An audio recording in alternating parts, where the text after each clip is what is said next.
नमस्कार दोस्तों, स्वागत है एक बार फिर से WH इंफोटेनमेंट में। हम सब ने अपने लाइफ में किसी ना किसी टाइम पे ये एक प्रॉब्लम हमेशा से ही फेस की है या फिर ऑन अ डेली बेसिस करते आ रहे हैं, जिसका नाम है प्रोक्रेस्टिनेशन। मैंने खुद इसको लेकर बहुत ज़्यादा मजाक उड़ाया है लंबे टाइम तक, ये कहते हुए कि आज करे सो कल कर, कल करे सो परसों, इतनी भी क्या जल्दी है जब जीना है परसों।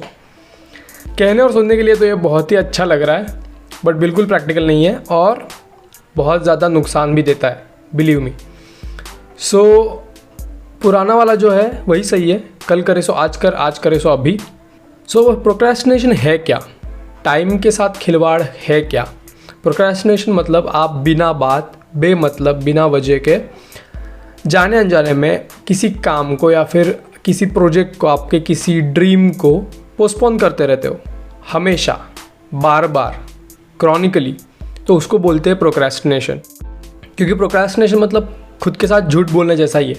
क्योंकि अगर हमें पता भी है कि हम ये काम करना चाहते हैं या फिर मैं ये काम करने के लिए अभी आया था या फिर ये मैंने प्लान किया था बट मैं ये कर नहीं रहा हूँ, तो ये क्यों नहीं कर रहा हूँ, तो एक्सक्यूज़ कोई कि अभी ये नहीं है, अभी वो नहीं है। तो वो जो पोस्टपोन करने की प्रोसेस है ना, दैट इज़ अपने आप से झूठ बोलना ही है। उसके बाद या फिर एक्सटेंडेड डेडलाइंस, मतलब यार 1 घंटे में होना चाहिए था बट ठीक है कोई बात नहीं, थोड़े टाइम के बाद करता हूँ या फिर थोड़ा और टाइम ले लेता हूँ। ये जो चीज़ें हैं ये प्रोक्रेस्टिनेशन में आती है।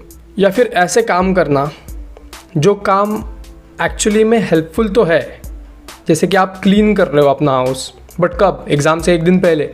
तो ये हेल्पफुल नहीं है बिल्कुल ही, क्योंकि आपका प्रायोरिटी होना चाहिए एग्ज़ाम के लिए पढ़ना। बट एग्ज़ाम की फेयर की वजह से, क्योंकि आपने सेमेस्टर पूरा का पूरा पढ़ा नहीं है, आपको एंजाइटी है, आप बहुत ज़्यादा एंशियस फील कर रहे हो, तो आप वो जो इम्पोर्टेंट काम है वो छोड़ के कोई और काम करने में अपना फोकस लगाते हो और आपको फील भी आता है कि हाँ मैं तो बहुत इंपॉर्टेंट काम कर रहा हूँ। तो ये भी एक प्रकार का प्रोक्रेस्टिनेशन है। तो इससे हमें यही बात पता चलती है कि सारे के सारे प्रोक्रेस्टिनेटर्स लेज़ी नहीं होते। लोग बोलते हैं यार आलसी है वो बंदा, कुछ नहीं करता।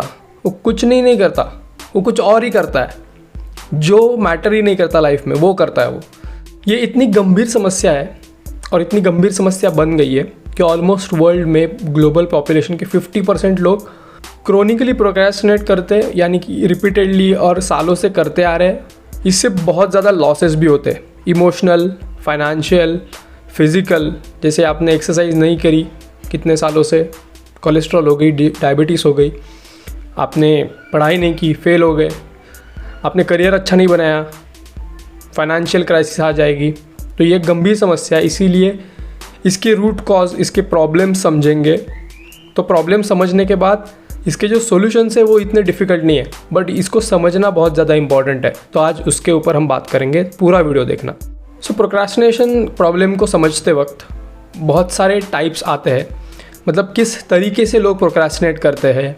तो बहुत सारे टाइप उसमें हम लिख भी सकते हैं, बना सकते हैं, आपको मिल भी जाएंगे। बट जो कॉमन टाइप्स है, जो हर किसी ने किया होगा उसमें से एक तो एटलीस्ट, तो जेनेरिक जो टाइप्स है वो पहले समझेंगे, क्योंकि वही बहुत ज़्यादा इंपॉर्टेंट है और मोस्ट ऑफ थिंग्स उसमें कवर हो जाएंगी।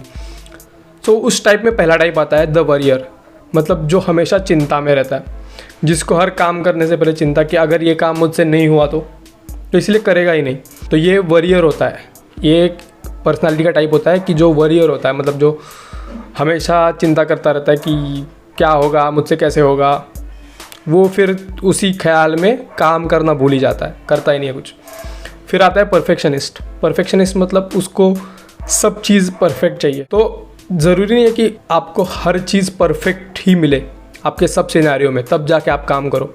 हाँ, definitely there are some basics, fundamentals जो बहुत ही ज़रूरी है, तो वो मिलने ही चाहिए। ऐसे नहीं है कि सब सिचुएशन आपको फेवरेबल मिल जाएगा, आपके अपने आप के हिसाब से मिल जाएगा और आप उसके बाद काम करना स्टार्ट कर दोगे। जो परफेक्शनिस्ट जो होते हैं वो वैसे होते हैं। उसके बाद तीसरा टाइप आता है, बहुत ही इंपॉर्टेंट टाइप है, क्योंकि मैं इंजीनियर हूँ, मेरे लाइफ में बहुत बार आया है, मैं खुद एडमिट करता हूँ, I am a crisis maker. Third type is crisis maker. क्योंकि इंजीनियर बहुत सारे लोग जो भी है वो क्राइसिस मेकर ही होते हैं।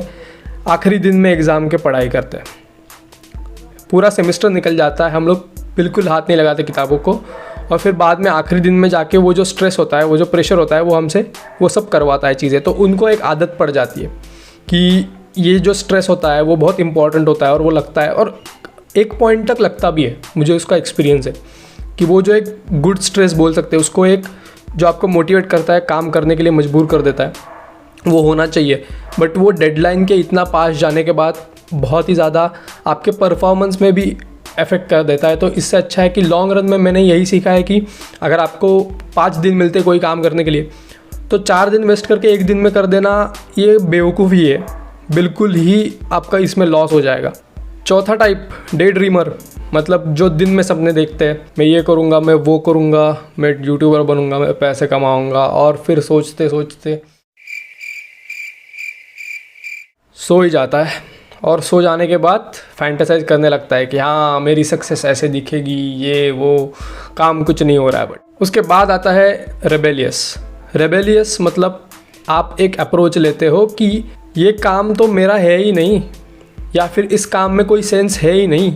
ये जनरली स्टूडेंट और टीचर के बीच में होता है, या फिर बॉस और उसके एम्प्लॉय के बीच में होता है, क्योंकि बॉस कुछ काम देगा या फिर टीचर कोई असाइनमेंट देगा जो बिल्कुल ही सेंस नहीं करती। कुछ किस्सों में मैंने खुद भी एक्सपीरियंस किया है कि एक्चुअली में सेंस नहीं करता, बट फिर भी अपने फ़ायदे के लिए हमें वो करना ही पड़ेगा, क्योंकि अगर नहीं करेंगे तो हमारा ही लॉस है। तो वो जो रेबेलियस अप्रोच होता है ना कि यार ये क्या बात हो गई है, इसमें कोई सेंस ही नहीं है, मैं करूँगा ही नहीं, तो फेंक दो इसे, ये आदमी को फिर उधर लेके जाता है प्रोक्रेस्टिनेशन की तरफ। क्योंकि टाइम तो आपका जा रहा है, असाइनमेंट सबमिशन का टाइम है अगर 5 दिन, आप पहले 2-3 दिन रेबेलियस बन गए और बाद में जग गए कि ये अभी नहीं कंप्लीट करना ही है, तो फिर बैठो रात भर लिखते।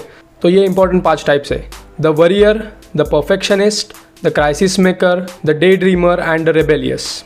तो ये तो हो गई सारी की सारी पर्सनैलिटी, मतलब आप इस कौन से पर्सनैलिटी में फिट हो रहे हो पहले आइडेंटिफाई करो कि मैंने ये किया है, मैं ये करता हूँ, मैं परफेक्शनिस्ट हूँ, या फिर मैं क्राइसिस मेकर हूँ, या फिर मैं रेबेलियस अप्रोच में जाता हूँ और मेरा खुद का नुकसान करवाता हूँ। तो ये पहले एक बार आपको समझ में आ गया, तो उसके बाद कुछ वेज भी है जो आपको ये सारे प्रॉब्लम्स से बाहर निकाल सकते हैं, आपकी प्रोक्रेस्टिनेशन की प्रॉब्लम सॉल्व कर सकते हैं।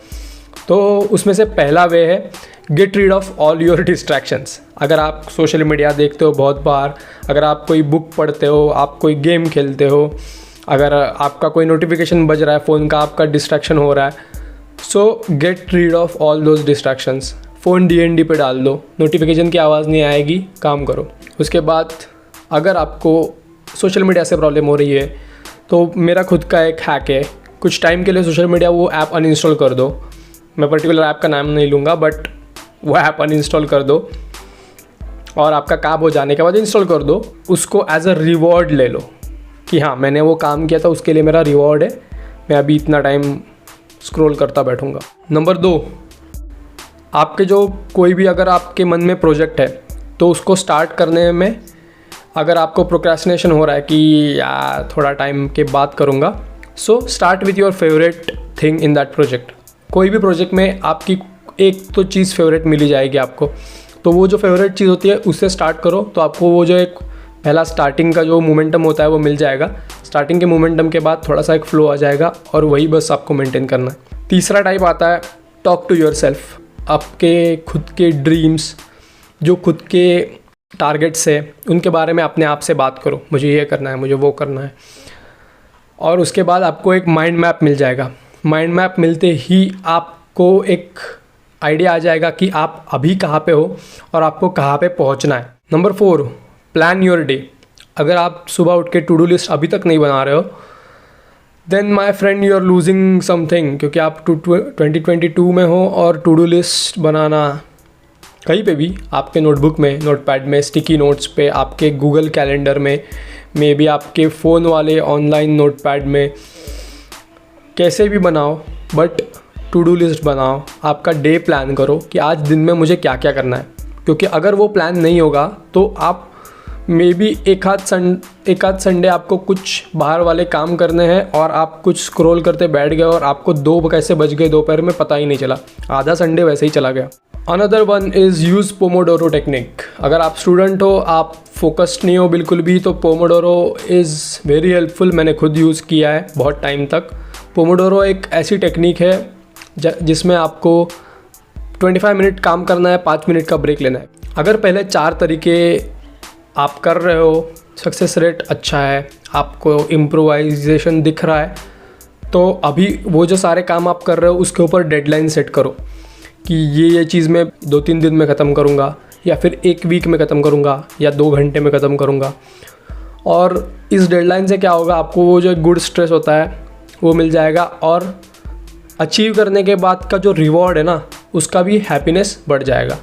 तो प्रोक्रेस्टिनेशन धीरे धीरे करके वो रिवॉर्ड के बेसिस पे आप दूर कर सकते हो।